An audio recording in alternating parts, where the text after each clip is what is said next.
একটি বিশেষ ক্লাস করতে সোমবার রাতে তৃতীয় থেকে পঞ্চম শ্রেণীর শতাধিক শিক্ষার্থী আসে স্কুলটিতে।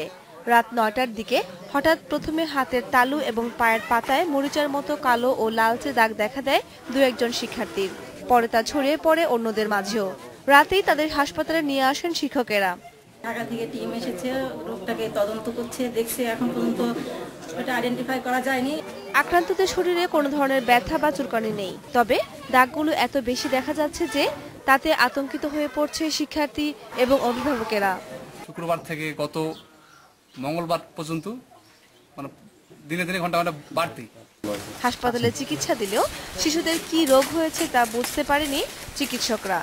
হাতের নিচ থেকে কবজি এবং পায়ের নিচের দিকের অংশটা দাগ, কিন্তু এই দাগে কোনো রকমের লালচে ভাবও নেই বেশি, এবং এটা চুলকাও না বা কোনো ধরনের সিস্টেমিক সিমটম নেই, যেমন সর্দি, কাশ, জ্বর, বমি হওয়া, মাথা ঘোরা বা অস্থিরতা ভাব, কোনো ধরনের কোনো সিমটম নেই।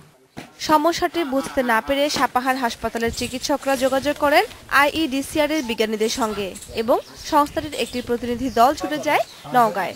আক্রান্ত ৪৭ জনকে নিবিড় পর্যবেক্ষণে রেখেছে স্বাস্থ্য বিভাগ। এই পরিস্থিতি সম্ভাব্য কারণ কি হতে পারে এবং আমাদের লজিস্টিক সাপোর্ট নিয়ে আমরা এখন চেষ্টা করে যাচ্ছি। আমরা আশা করি যে এই মুহূর্তে এই রোগের গতি ঊর্ধ্বমুখী না।